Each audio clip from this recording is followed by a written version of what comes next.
Hello, magandang gabi, Happy New Year. Kamusta na kayo? 'Di ba? So, mukhang may pagbabago sa format na gagawin natin. Kasi may mga nag-concern dun sa way ng reaction natin, no. Actually, hindi naman na halos puro debunk, more on reaction na, no, 'di ba? So, ang mangyayari, re-reactan natin yung video, first part ano, then second part, yung hatol at yung explanation dun sa hatol. Ganun na magiging format natin, 'di ba? At i-indicate ko doon kung subjective yung opinion or objective, 'di ba? When you say subjective, kung yun ay for me, ganito ganyan, pero pag objective, kung ano talaga yung nangyari. Kasi sometimes may mga video kasi na hindi mo talaga makikitaan ng evidence na namimeke. Pero meron kang theory about that na kung paano nangyari yun. So, naging ganito kasi may criticism naman. Okay naman yung criticism. Pero I'll try to answer. Maganda itong mga comments nito, no? Sana ganito lagi ang ganito galing ang comments na to sa mga matatalinong tao, 'di ba? Sabing gano'n ni Balong HQ. Ito yung uunahin ko. Sabing gano'n ni Balong HQ. Ito ay regarding dun sa manika, no? Dun sa manika na gumalaw, na nag-TikTok. Sabi niya gano'n. Pag di nakuha sa video yung unusual event, sasabihin mo, ba't di nyo kinunan? Pag na-capture naman sa video nila, sasabihin mo sinadya. For me, di mo sinasabi skeptical yung mga reasonings mo. Yung reaction mo, direct, walang explanation, puro tanong. Hindi daw, hindi mo sinasabing skeptical daw yung reasoning. Sir, ang meaning kasi ng skeptic, from the name itself, no? Sabi dito sa dictionary, a person inclined to question or doubt accepted opinions. Kakambal na ng pagiging skeptic ang pagtatanong. Kasi for me, sir, hindi naman porkit skeptic ka, hindi ka na agad naniniwala. 'Di ba? Kasi yan ang misconception kapag skeptic Let's say halimbawa, ah kinuwento sa akin anong name nito ni Sir Balong HQ Sir Balong HQ yung niya yung username. Sabi sa akin ni Sir Balong HQ, "Bungo, may kaibigan akong kapre." For me, kung ang pagkakaintindi niya, ang skeptic, bullshit yan, hindi yan totoo. Yun agad the skeptic. Pero ang skeptic kasi, yun attitude yun, na hindi lang naman sa paranormal nag-a-apply yan, kahit saan, kahit sa mga ino-offer sa yung investment scheme, business proposals, 'di ba? Pwede mong i-apply kasi yung pagiging skeptic yan kasi yung pagiging matanong. Kasama na sa pagiging skeptic yun. Kaya hindi ko rin naiintindihan bakit pinupuna sa akin ni Sir na puro tanong daw ako. Walang direct explanation. Puro tanong kung skeptic daw ako. Malamang yun nga ang bumubuo sa yung pagtatanong. 'Di ba? Yung wala daw direct explanation, hindi naman sa lahat ng video ko, wala naman akong direct explanation. Nagkataon lang, yung video lang na yon, wala naman talaga akong nahuli na pandaraya doon. 'Di ba? I mean, what do I mean na wala akong nahuling pandaraya? Wala naman ako nakitang tali. Wala naman ako nakitang tao na nagtatago sa Pero pag wala ba ako nakitang tali at wala ako nakitang tao na nagtatago sa likod, ibig sabihin, totoo na ba yon? Parang yung mga magicians, yung hinahati yung katawan nung assistant nila na nasa box, na paghihiwalay tapos kinakabit uli. Pag wala ako nahuli doon, totoo na ba na magic yun? 'Di ba? Illusion yun. 'Di ba, men? Kaya for me, sir, no, invalid yung sinasabi mo na na di mo sinasabing skeptical reasoning mo dahil puro tanong. Dahil yun nga ang pagiging skeptic puro tanong kapag nag-direct ako na yung reaction ko direct na mag-explain ako kung paano niya pineke 'yon. Pang ano na 'yon, anong tawag dito? Pag-i-speculate na 'yon. 'Di ba? Ilang beses na kaya ako na kuryente diyan. Yung halimbawa, alam ko kung paano niya ginawa 'yan. Nilagyan niya ng tali 'yan. 'Di ba? Ganyan, for example, ganun, nakalimutan ko na kung ano yun eh. Nilagyan niya ng tali, tapos yung pala, hindi pala tali yung ginamit. Nilagyan niya pala ng stick. Pandaraya pa rin, pero yung kung paano niya ginawa, doon ako nagkamali. 'Di ba? Pero yung gut feeling ko na fake, andoon pa rin, fake naman talaga. Kaya lang, nagkamali lang ako kung paano niya ginawa. 'Di ba? Siguro pwede ako mag-speculate. Sige, mag-speculate ako kung paano. Yun siguro yung missing dun sa video ko na ano. Sige, mag-ano ako ng speculations. Magwa-warning na lang ako na ito ay speculations ko lang. Kasi yung yung sinasabi nyo kasi na yung ba't di nyo kinunan. Mamaya sasagutin ko yan after nito. Kasi may mga cases na ganyan eh. Na pagka nangyayari na yung isang bagay, ang unang instinct, kahit kayo, may disgrasya na nangyari sa harap nyo, no?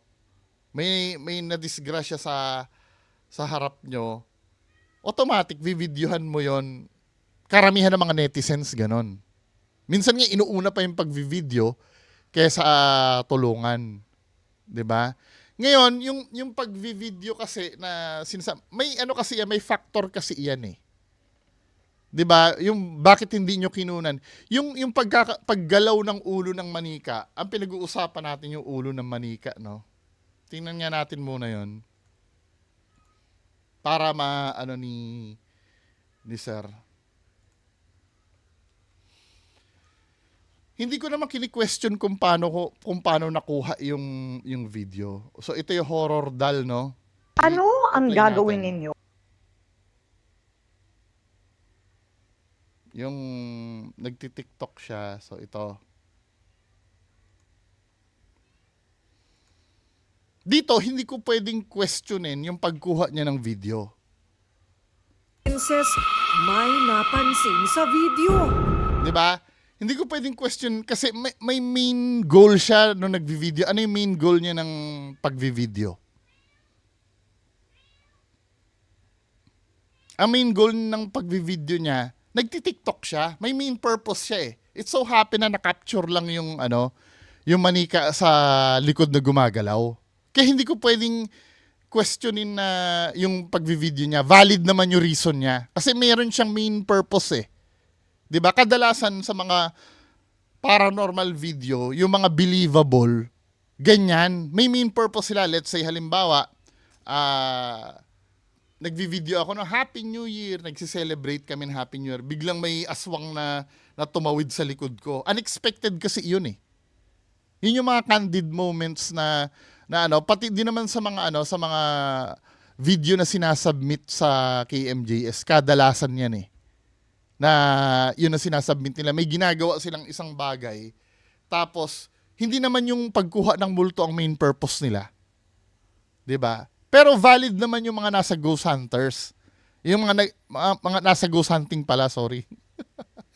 Valid naman yung mga nasa ghost hunting kasi ang main purpose talaga nila ay mag-video ng multo. May purpose pa rin. Ibang-iba ito sa ganito, no? Dito kasi, may ipapakita ako sa'yo dito. Nakaka-copyright. Ito kasi, may isang dito, may isang video ang KMJS dito. Na-tackle ko na to eh. Ito kasi, wala namang itong istorya. I-ano ko lang, baka makopyright tayo. At unti Ito kasi si Kuya, out of nowhere, nagvi-video siya. Ang sabi niya kasi dito sa storya niya na to, na-capture niya daw yung flashlight ng ng nanay niya na gumalaw. Namatay na kasi yung nanay niya eh. Itong flashlight na to pagmamay-ari ng nanay niya. Ito kasi ang problem dito sa video na to. Kaya ako nako-question kung bakit kinunan niya yung video niya. Matapos ang Nanay Maria. 'Di ba? Out of nowhere, nag-video lang siya. Wala siyang purpose eh. Ano bang purpose ng pag-video niya? Tapos yung framing pa, inaabangan niya yung yung flashlight matumba eh. Invalid ito. Okay lang sana ganito, no? Kung ang istorya nito mo ha, Matapos ang ilang segundo, bigla na lang itong 'di ba? Invalid ito. Okay lang sana kung siya ay kumakanta-kanta diyan sa may main purpose siya sa pagbibideo niya, let's say. Kumakanta-kanta ako, no? Ano bang kanta? Happy birthday to. Basta ang main purpose ko hindi yung flashlight na 'yan. 'Di ba? Bigla na lang natumba 'yan, biglang magugulat ako. Natumba yung flashlight. Pero may main purpose ako, halimbawa binabati ko kayo, no? O lahat ng lahat ng viewers ko, Happy New Year, bigla natumba yung laruan sa likod. Kasi hindi naman yun ang main purpose eh. Kasi ang weirdo kasi noon, bigla ako magvi-video na ganyan lang. 'Di ba? Parang ganito. Out of nowhere walang explanation, walang ano-ano. Nakaganyan lang ako, biglang i-start ko yung video. Ay, may bumato. Alam mo yon? Walang sense yung video. Nakukuha niyo ibig ko sabihin? Parang katulad na itong kay Kuya. 'Di ba? Biglang out of nowhere, nag-video lang siya para abangan yung flashlight na. Okay lang sana ganito, no? Kung nag-explain siya eh. Guys, kasi kanina nakita ko na natumba yan. Ngayon, i-video ko uli, i-capture ko uli. Para makita nyo na yung nakita ko kanina. Tapos nga ipoprovoke niya. Paggalawin mo nga uli yung flashlight, yun, valid yun. Kasi may purpose na siya eh. Hindi katulad nito na out of nowhere, nag-video lang siya. Tapos natumba. Tama, nung natumba pa yung natumba. nung natumba pa yung flashlight niya, Bigla na lang itong nung natumba yung flashlight niya, wala man lang siyang reaction. Na supposed to be paranormal yan eh. Huwag mo sabihin na hindi niya lang kasi napansin. Kung hindi niya napansin yan, ibig sabihin, hindi yung flashlight yung vinivideo niya sarili niya. Anong vinivideo niya sa sarili niya? Nakatingin ng ganon? Tsaka yung framing eh. Nakukuha niyo ibig ko sabihin. Paranormal na nangyari, flat affect pa rin siya, nakaganyan lang siya oh. Parang talaga ang purpose niya, maipakita lang sa tao na ito ay natutumba. 'Di ba? So dito naman sa case nito ni ano pa ba, nawala na ako eh. doon sa niya, dito sa ni Sir, sa comment. Ano ba yung comment ulit ni Sir? Pag di nakuha sa video unusual events, sasabihin mo, ba't di kinunan? Pag na-capture naman sa video nila, sabi mo sinadya. 'Di ba? For me, di mo sinasabi skeptical yung... Ang problem kasi minsan sa mga nanonood, hindi nakikinig sa sinasabi ko. 'Di ba? Nagninitpick kasi minsan. Ngayon, naiintindihan nyo na ba yung diwa? Nung difference na kinunan nga siya pero ina-anticipate niya yung mangyari doon sa aksidenteng nakuha. 'Di ba? Yung nag-anticipate mangyari, valid naman yun kung halimbawa off camera nakita then inulit niya uli. Kanina gumalaw ito eh. Ngayon, sige nga pagalawin mo nga uli. Valid pa yun eh. Hindi yung first time mong binidyohan, biglang gumalaw na wala ka namang ginagawa. Kuha nyo, sabi niya, kung skeptic ka, magbigay ka ng solid explanation sa video nire-reakan mo. 'Di ba? Minsan kasi impossible ito, sir. Kasi bakit ako magbibigay ng solid explanation doon sa video? Unang-una, hindi ko naman nahuli na may tali dyan sa ano, or kung paano napagalaw yung ano. Ikaw ang tatanungin ko, lalabas, mag-speculate ako. Ang 'Di ba? Paano napagalaw yan? First ni Princess may napansin sa video. Paano ko mabibigyan ng solid explanation yan? Pwede kong gawa ng explanation yan. Yang video na yan ay debattery. 'Di ba? May motor yung leeg. Nakikita ba natin na may motor yung leeg niyan? Hindi naman eh. Speculations na yon. 'Di ba? Kaya ang pinuna ko dito yung circumstantial, ito yung sinasabi mo dito, no? Sabi niya gano'n, hindi puro ka question, ba't ganito, ba't ganyan. Manood ka sa international, paano ang mga skeptic mag-explain ng video. Nagki-question din sila. Sila Mythos Paranormal, The Shape, Side Eye Guy. Nagki-question din sila. 'Di ba? At nag-speculate din sila. Kaya lang, ito yung kasi ang gusto ko kasing mangyari. Sabi niya gano'n dito. Hindi sasabihin, wala to contaminated na, porket unusual lang. Hindi porket yun eh. Circumstantial kasi yun, sir eh. Yung pagbago ng framing, circumstantial ito eh. Ano ba ang meaning ng circumstantial? Huwag mong yon kasi ito yun circumstantial, pointing indirectly towards someone's guilt but not conclusively proving it. Hindi naman nakaka-prove ng pagiging guilty ang circumstantial. Pero ano yun eh, yun yung specific details. 'Di ba? Circumstantial is a word that refers to specific details about something. Parang ganito yan, sir. Nag-iwan ako ng 5,000 sa kwarto. Yung kwarto na yon walang bintana. May pintuan lang yon. 'Di ba? May CCTV pa nakaturo doon. Nakita kita, sir, na 'di ba nag-iwan ako ng 5,000 doon sa loob ng kwarto. Nakita kita sa CCTV, ikaw lang ang pumasok doon. Tapos lumabas ka. Nung chinek ko na yung 5,000 doon sa kwarto, wala na. Hindi naman kita nahuli na na ikaw yung nagnakaw eh. Pero base doon sa circumstantial evidence na nakuha ko, 'di ba? Ikaw lang ang pumasok doon. Hindi ba gagana ang utak natin noon, sir? Na may mali. Hindi kita nakuha red-handed na ikaw yung nagbulsa ng 5,000.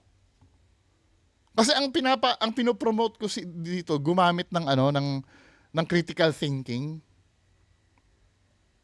'Di ba? Hindi spoon feeding, kaya nga ako tanong ng tanong eh. Sana ba 'yon? Hindi puro question, ba't ganito, ba't ganyan. Kailangan ito eh. Kasi gusto ko rin ng audience participation, hindi spoon feeding. Kasi minsan, dito sa culture natin, maybe kapag sinabi mo na fake yan, direct ang fake, kasi ganito ang ginawa niyan, speculations. Sa ibang bansa, gagana yon kasi open-minded sila lahat doon. Sa atin kasi, marami kang kakalabanin dito. Yung number 1, yung belief, yung paniniwala.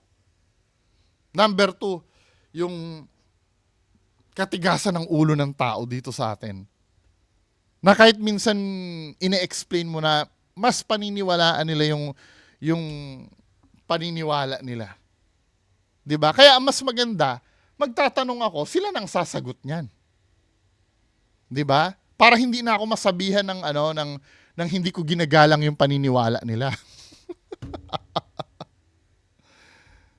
'Di ba? Yung wag mong i-discredit yung sabi mong ganon, hindi yung sasabihin mo na wala to contaminated na porket unusual lang ang nasabing frame na manika. So ibig sabihin, tapos sabi niya dito, give solid proof na setup. Bakit ako magbibigay ng proof sa isang bagay na nagde-defy ng science? Baliktad yata. Kasi kakampi ako ng science eh. By default, ako yung tama. By default. Hindi ko sinasabing na na wala ng paranormal I do believe pwede pa rin naman mangyari yan. Kasi may mga bagay na hindi na-explain sa mundo eh. Pero sa akin ka magde-demand ng solid proof na set up yan?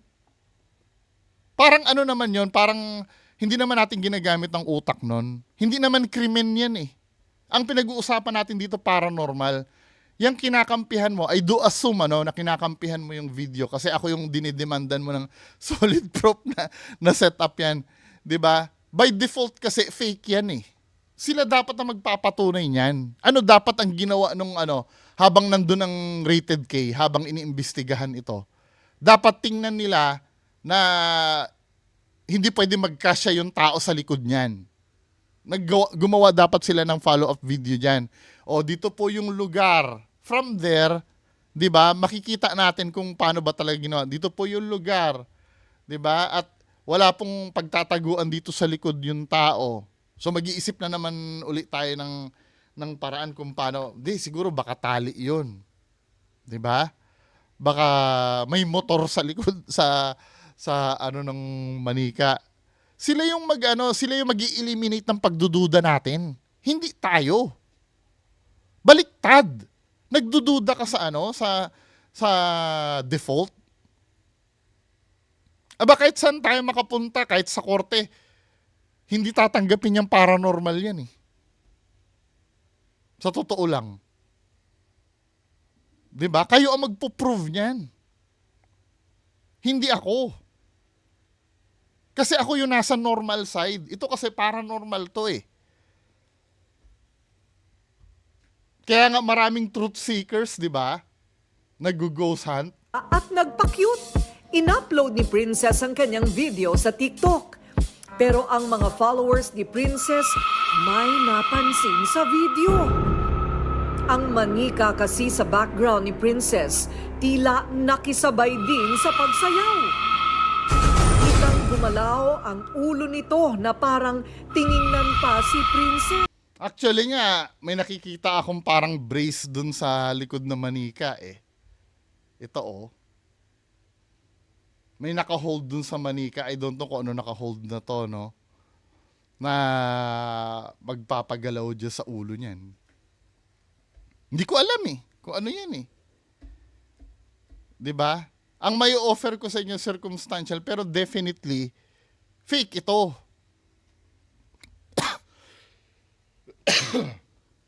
'Di ba? Kayo magpo-prove niyan kahit man lang sana imbestigahan kahit mismong lugar imbestigahan. Ano nangyari yung psychic hindi naman masyadong finocus yung yung pag-iimbestiga ng psychic eh.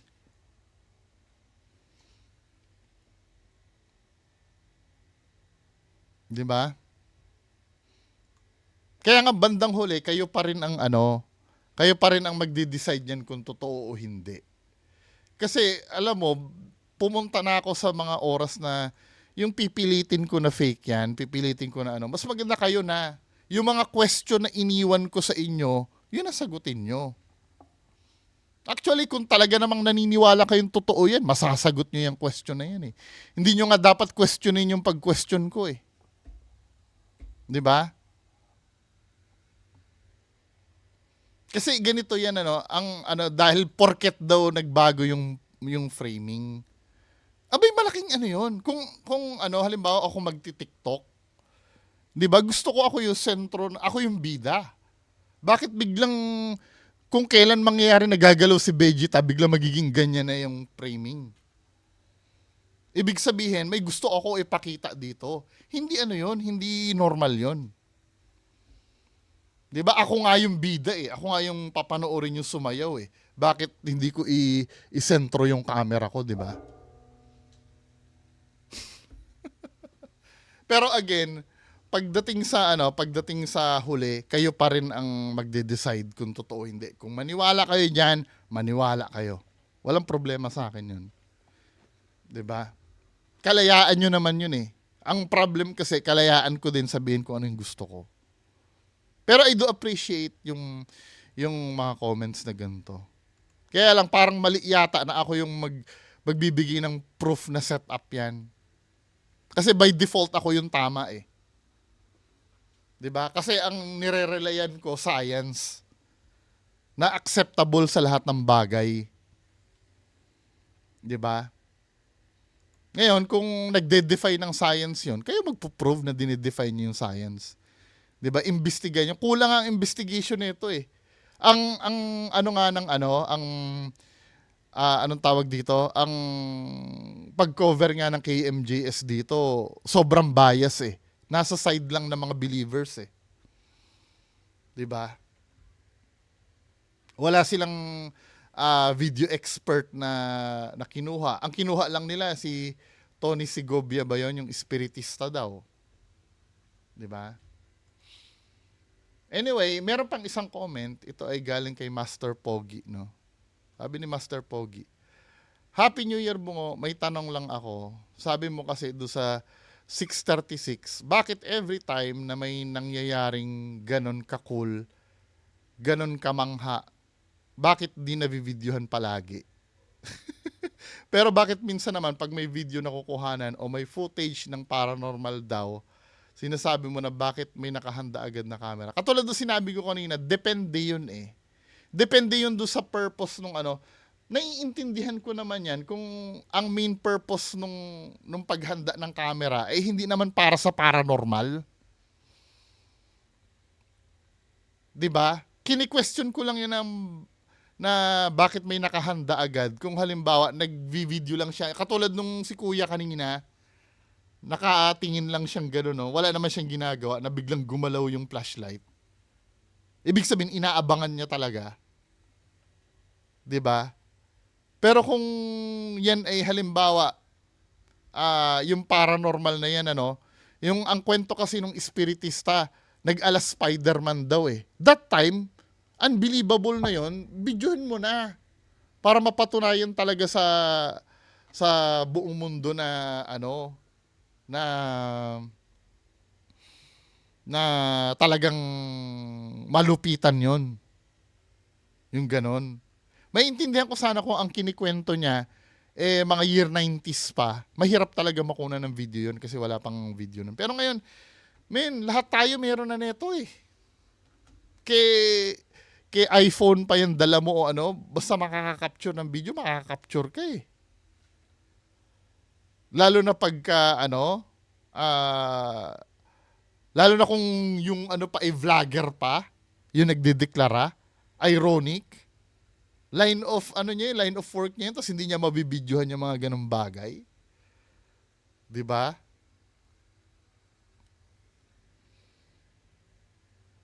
Pwede naman kasi yan, magi-start sila ng ng investigation. Hindi ko naman questionin yun eh, na nag-set up sila ng video.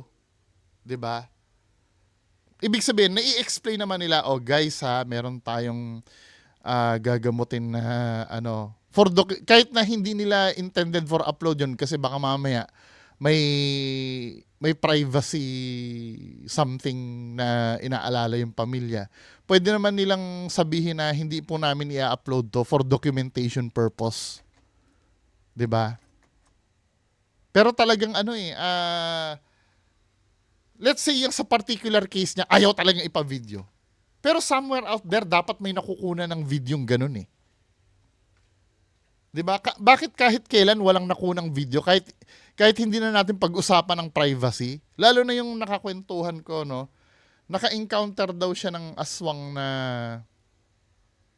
mabilis daw na tumatakbo daw sa palaisdaan sa ibabaw ng tubig na paikot-ikot. 'Di ba? I mean, madali lang naman kunang video. Tas yung isang isang mangkukulam daw na inaalis daw yung barang, naglalaglagan daw yung mga insekto. 'Di ba? Madali makuna ng video 'yun eh. Kahit na sabihin mo na nag-start na, yung habol mo man lang, nasa middle ka ng something. 'Di ba? Dapat unang-una maintindihan natin dito, yung purpose ng pagvi-video, ano ba? Kung yan ay for documentation purpose, i-indicate dapat yun ng nagvi-video. So sabihin niya doon, ito po meron kaming iimbestigahan. Pati mga ghost hunters, 'di ba? Meron kaming iimbestigahan, may gagawin po kami. Hopefully, may makapture kami, ganon. O, minsan naman may catch naman dyan, ano? Katulad ng kay Donsky. Tingnan natin kung meron ditong magpapakitang, alam mo yung dinefine niya na, yung, yung makikita niya talaga perfect na perfect. May magpapakita dito nakaputing babae na umiiyak. Tapos mamaya bibidyohan niya, may makikita nakaputing babae na umiiyak nga. Yung 100% match dun sa ano niya, dun sa foreshadowing niya, di ba? Mararamdaman mo naman yun eh. Di ba? Mararamdaman mo naman yun eh kung ano eh. Hindi naman yan conflicting. Yung sinasabi ko na yan. At saka halimbawa may makuha ka mang video, mag-aano pa rin yun sa sa scrutinization. May i-scrutinize pa rin yun, iimbestigahan pa rin yun kung totoo. 'Di ba? Hindi rin naman porket na tamang-tama yung circumstansya na nakunan mo yung video ay totoo na. 'Di ba? Iimbestigahan pa rin 'yon. Kaya nga yung paranormal world na yan, para ka naghahanap ng diamond diyan eh.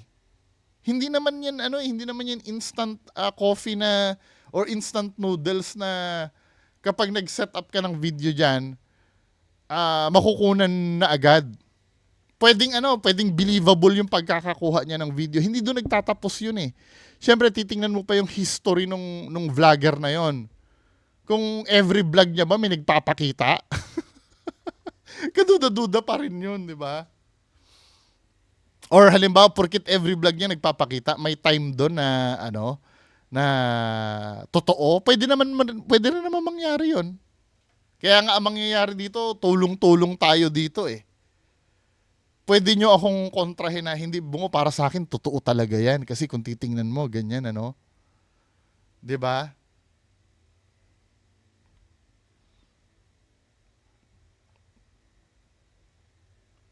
Pag may video na kukunan or may footage ng paranormal daw, sinasabi mo, bakit may nakahanda na agad camera? Bakit simula pa lang nagvi-video na? Meron ako naaalala dito. Naalala niyo yung yung may umangkas daw sa kanya na matanda. Questionin ko na naman yung nun eh. Sa Rated K din yata yun, Rated K ba o GMA? GMA multo umangkas. GMA ba? Ito nga, hindi ko na question kung ano to eh. Creepy itong video na to eh. Kasi ito yung video na hindi ko hindi ko siya ma-explain kung paano, kasi pasok ito sa lahat ng lahat ng pamantayan ko eh. 'Di ba ito? Na content ko na to. Ito, may feeling ako na fake, pero pasok ito sa lahat ng ko. Pwede kasing tunay na tao lang to, pero ang mga tanong ko dito, Yung bypass na to bago lang siya. Siguro almost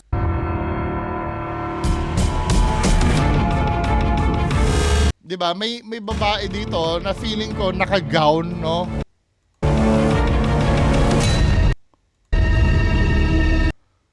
Pero hindi ko pa rin sinasabi na hindi ko pa rin siya sinasabi na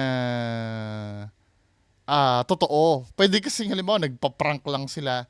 Ngayon, questionin ko ba yung pagkakaroon ng video? Hindi, kasi ito ay dashcam. May purpose kasi yung dashcam eh. Hindi mo pwedeng questionin na bakit umpisa pa lang nagvi-video na. Dashcam kasi yan. May ibang purpose yan, hindi pang capture ng multo. 'Di ba? Ito medyo kahit pa paano napaisip ako dito. Hindi ko naman sinasabing totoo, pero napaisip ako dito. nagulat na lang talaga ako sa may dilim na preno. 'Di ba? It's either totoong tao 'yan or kung hindi yan totoong tao. I don't know. 'Di ba? Pero hindi siya planted for me. Hindi siya scripted or hindi siya planted for me. Merong gusto ko yung umangkas eh. Yung na-capture daw sa umangkas. Ito,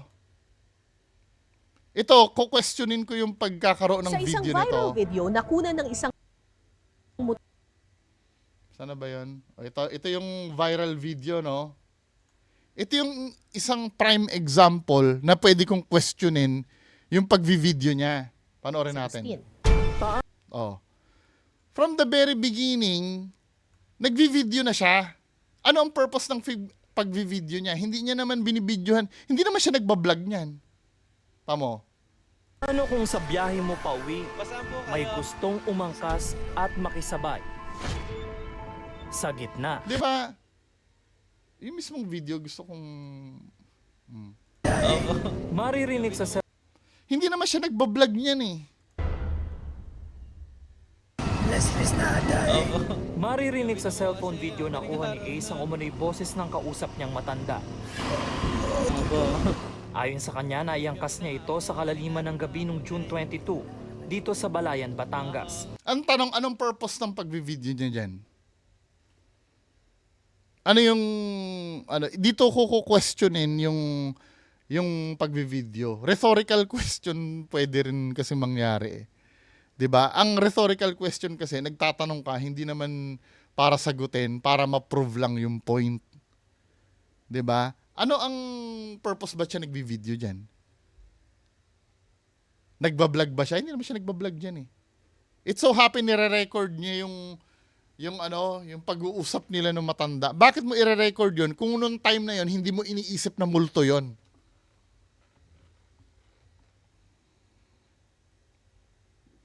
Diba? Dahil kasi ang sinasabi dito sa kwento na to, Naiangkas niya ito sa kalaliman ng gabi noong June 22. naiangkas niya yung matanda dahil gusto daw humingi ng tulong. Or nadaanan niya, siguro naawa siya, So dahil inangkas niya yun, hindi niya naman inaasahan na multo yan eh. Bakit siya nag-video? Anong purpose? Maliban sa paggawa ng viral video na to, ano pa ang purpose na naiisip nyo? Gusto kong mag-exercise yung utak nyo. Hindi spoon feeding na sasabihin ko agad, fake ito. Hindi, kasi binibigyan ko rin kayo ng chance eh. Ito yung sinasabi ko kay Sir Balong, na binibigyan ko rin kayo ng chance na sagutin, malay mo mali ako. Kung wala man ako maibigay na solid proof, na set up yung video, pakitanong na lang, baka may valid answer kayong mabibigay sa akin. 'Di ba? Dito sa Balayan, Batangas. Pasaan po kayo? Sir, pakwento lang po sa amin kung ano po yung nangyari nung gabing yun. Oh, papakwento ko ano nangyari nung gabing yun, ha? Bali po, naghatid niya po ako ng hipag ko Naghatid siya sa ng hipag niya. Paltikan, doon po sa nasabing lugar. Tapos yun nga po, nung paghatid ko po sa kanya, pagbalik ko po, may nakita po akong matanda na Hindi niya naman nami-mention na nagbablog siya. Never niya naman na-mention yun na nagbablog siya. Ano yan, habang after niya, nag-video na agad siya? Motor yan na hindi yan dashcam. ang lakad po niya ay parang yung hirap na hirap po siya, naiika-ika po siya. Malapit na po ako sa kanya, tumingin po siya sa akin. Tumingin siya sa likod, sabi, Tutoy. Huminto na po ako doon. Siyempre, unang mararamdaman ko kasi po awa eh. Tas, Wala siya nararamdaman na takot, kaya walang reason kung bakit siya magvi-video. sabi sa akin, Tutoy, pasabay ako hanggang San Pedro lang. Paulit-ulit niya po sinasabi yung San Pedro. Yung pag-angkas niya po sa akin, hindi po siya humawak sa akin. Hindi ko po siya naramdaman. Pero naramdaman ko po na bumigat po yung motor. Bakit ka nag-video na? Hindi yun natanong ng bakit ka nag-video nung time na yon? Gabing-gabi na nga po, madaling araw na nga po, Nay.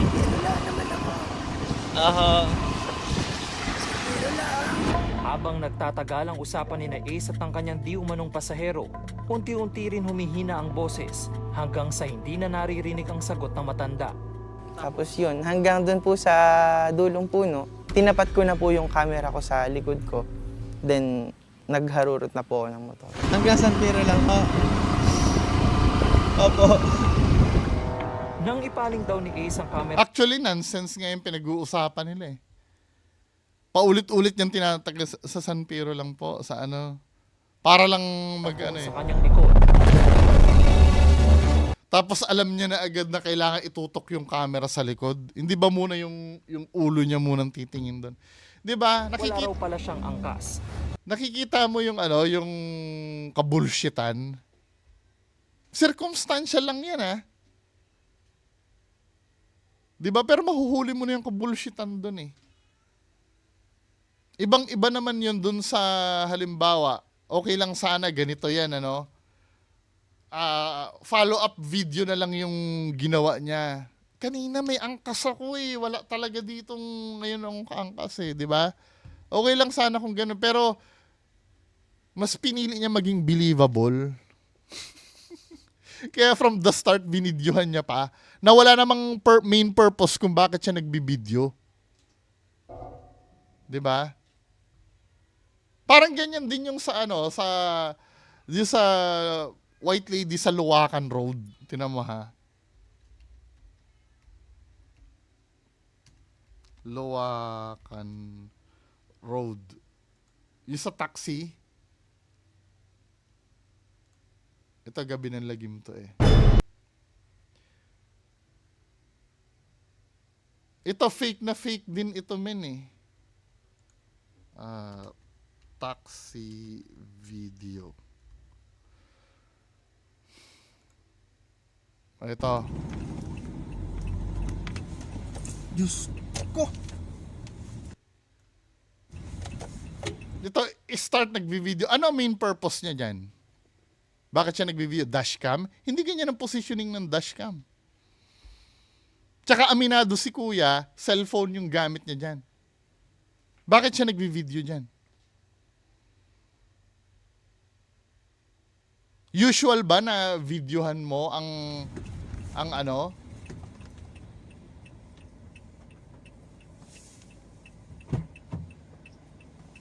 Saan po kayo, ma'am? Scott Barrio? Sige pa. Actually nga, dapat nagduda ka na doon sa camera mo. Wala makita. O let's say, hindi niya pinapansin yung camera niya. Ang ki-questionin mo pa rin dyan, bakit kailangan naka-video ka? Ano yung unang ginagawa mo bago ka mag-video? Kung yan naman ay halimbawa nagvo-vlog siya, tapos biglang may pumarang ano, dapat nga pag may pumarang yan, papatayin mo yung video na yan, invasion of privacy yan eh. 'Di ba? Yan yung mga circumstantial na sinasabi ko na may mali. Sana naiintindihan nyo. Kung masasagot nyo ba yung ano, yung purpose bakit siya nagvi-video na agad? Bakit siya nagvi-video? Anong sagot nyo? Hindi, willing naman ako makinig.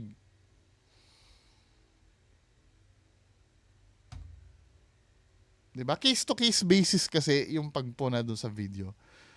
Hopefully naintindihan niyo yung ano, yung ibig ko sabihin mga kababayan ko. 'Di ba? So yun lang, maraming salamat. Bye-bye.